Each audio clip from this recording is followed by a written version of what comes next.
My name is Sach. I did PF for 4 years, and I won NCFL in 2025. And I'm a writer on Champion Brief. And here we're going to do the topic briefing for Champion Brief for the first topic of the year, which is an EU topic that the UK should rejoin the EU. So the definitions for this topic are not that complicated. You all probably know what the UK is. You all know what the EU is. So I'm just going to go over this pretty quickly. But, the EU is an economic union of 27 European countries that was formed and established by the 92 Maastricht Treaty. And the point is, it was made with the intention of enhancing economic growth. It's fundamentally, at the end of the day, an economic union. It has certain key institutions like the Council of the EU, the ECJ, European Parliament, and European Commission, which is a central governance structure of the EU. There are some core values they have, like promoting peace, economic integration, upholding democracy, etc. Another important thing is freedom of movement, which will come up later in this topic briefing. But for those who don't know, if you live in a country in the EU, you can easily move to and live and work in different countries within the EU without having to. It's kind of like open borders amongst all the countries in the EU. Another thing is that fosters insane economic growth because every EU country has access to each other, and there's very, very limited restrictions between the countries. Now, again, you probably know who and what the UK is, but just as a clarification, it's a sovereign nation that's Wales, Scotland, England, and Northern Ireland, and it operates on a parliamentary democracy, and there are certain administrations. And one thing that's interesting in the debate is you can kind of look at it from all four perspectives. Like, there might be some arguments about Wales, some about Scotland, some about Northern Ireland, some about England. So you can add some nuance in the debate with that beyond just saying the entire UK. Now, the resolution does say just the UK as a whole. So you want to probably argue the benefits for the whole UK outweigh the harms for AF, and the drawbacks or the downsides of affirming outweigh the benefits of affirming for all of the UK. But it could get interesting. You can get into niche arguments with specific regions. So why are we debating this topic, right? Every topic the NSDA committee proposes has some sort of status quo significance. So, for example, if you all debated the NSDA national topics on benefits, the balance of on balance, the benefits of executive orders outweigh the harms.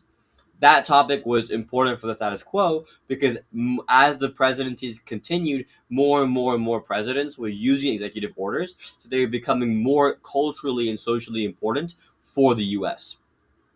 Now, what's the background for this topic? Well, basically for this topic, 10 years ago, 2016, 9 years ago, the UK in a very marginal 52% vote decided to withdraw from the EU. And after the past 10 years, a lot of data has come out about what Brexit has actually caused, what it's looked like for the EU. And one thing that you'll see on all literature online is that the UK has struggled economically post-Brexit. And that's a very, very stock, if not the most stock argument on the affirmative, which is that if the UK were to rejoin the EU, they would regain that economic growth that they lost because of Brexit. And the economic growth is there because they're now facing increased trade barriers. There's no freedom of movement. They have control over their own borders. And as such, wages have declined. And the economy has overall been stagnant, with poverty increasing in the UK. So there's been a big economic decline in the UK. So kind of just to reiterate what we said earlier, why are we debating the topic now? Because there was there's data now showing that public opinion in the UK has switched. Now, instead of being marginally in favor of Brexit, now it's marginally against Brexit. And we've seen some economic challenges in the UK, as well as there's some political implications as well for the UK rejoining the EU. So now let's talk about some arguments for rejoining the EU or for pro, effectively. Now, the stock argument, as I talked about earlier, is economic growth. With access to frictionless trade for 50 million consumers, people can live wherever and work wherever, increasing jobs and boosting economic growth and exports. The EQ will have enhanced political influence if it rejoins the EU because it'll be part of this big supranational organization. And they can affect the EU policy affecting all 27 countries. There can be strengthened security cooperation on counterterrorism, intelligence sharing, and peacekeeping efforts within the Europe. So effectively, the UK, if the UK were to rejoin Europe, it could help Europe on these like policy goals. The UK would also get more R&D money by joining the EU that they lost when they exited, and and there's also arguments not listed here, but an example would be that joining would improve the economy and also benefit small businesses because they have more consumers and more economic activity. um, and there's be more investment in the UK because there's more stability because it's joined the EU, etc. A lot of the very strong arguments are centered around this idea that the UK right now is economically suffering, but when you affirm the UK joins the EU and gains access back to that market, which will have countless economic implications benefiting the UK. Now let's talk about arguments for the negative, or like why you should not join the EU. The stock argument on negative sovereignty. When the UK was able to withdraw from the EU, they were able to get control of their laws, their borders, their economy, etc. They had a lot more internal control. They didn't have to secede their power to the European Court of Justice. They had overall control of things.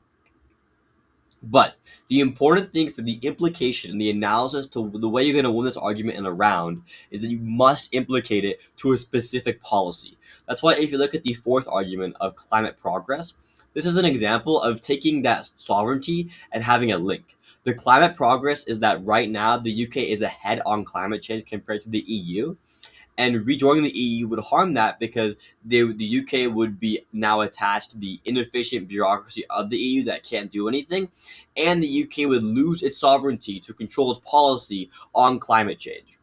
And climate change, we all know, and from during the previous debates, has huge impacts. So that's a clear way you can link out the sovereignty link to an actual real impact that kills people, which is climate change. If you going around and the only impact you have and the impact you're trying to weigh is sovereignty, you're not going to win the round because there's no actual implication to real people.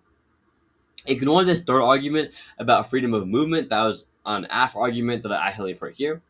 Another argument that I think is actually decently good is the loss of opt-outs. So when the UK was in the EU, they did not have to abide by all of the like rules they have for current joining UK members.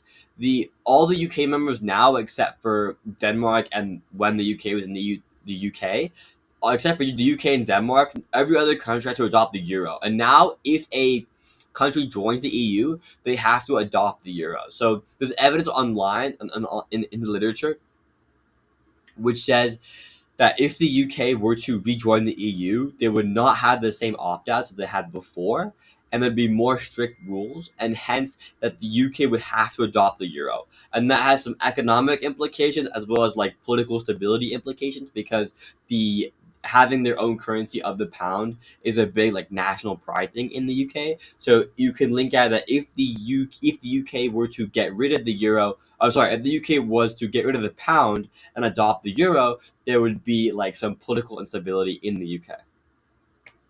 And also the fifth argument, which is not really an argument, but more like an A2 that you can read as like an overview on neg, is political feasibility, which means that like kind of like in 2016 it was a very narrow vote on the UK leaving the EU. Right now it's also a very narrow vote, but now in the opposite direction of people regretting Brexit. So there's some like logistical issues with and political feasibility issues of rejoining the EU. So now again, let's just talk about the public opinion and the internal affairs of the UK. The Labour and Liberal Democrats cautiously approach the topic, and like there's some disagreement between like even the important thing to note is that it's not like 99% of people think it was a bad idea, right? Just like it was a marginal balance like for leaving, now it's a marginal balance for regretting the leave. And part of the debate that you're going to have in the round is what the UK will actually look like what its relationship with the EU is going to be post AF. The important thing to do in the debate, which I think AF might have an issue with, is understanding like not what it was, but what it's going to be. In the sense that yes, it is what AF will argue in many rounds is that the UK was doing economically well before Brexit.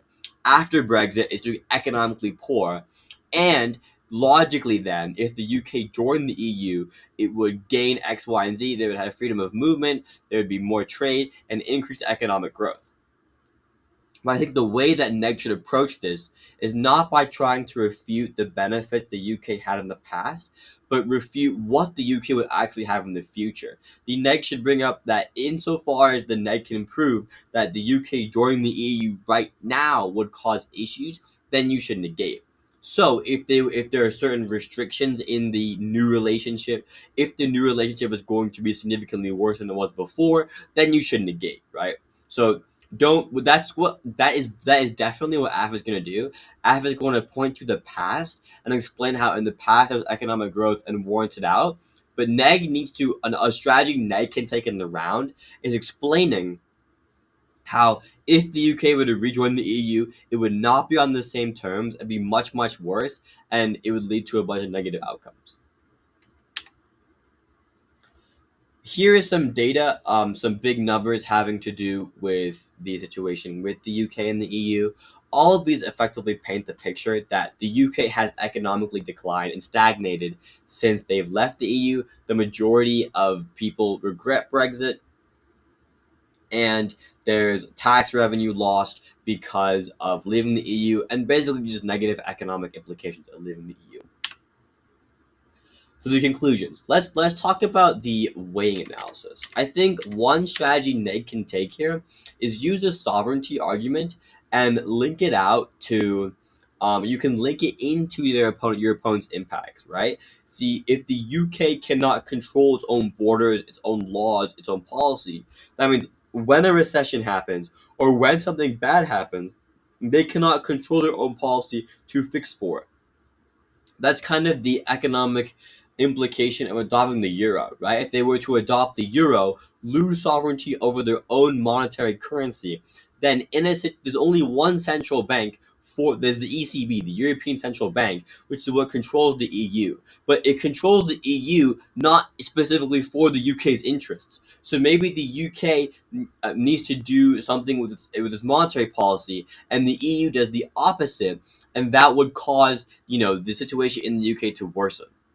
But I think overall, the negative strategy needs to be that if we were to affirm, the situation will look a lot worse, and there will be a big loss of sovereignty, which will have certain implications. On AF, you just need to go with I think econ is a very, very strong argument, which you can make it more nuanced in your case writing.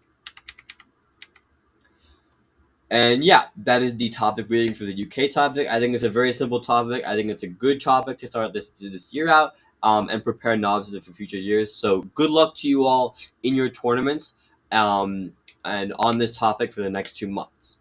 Peace out.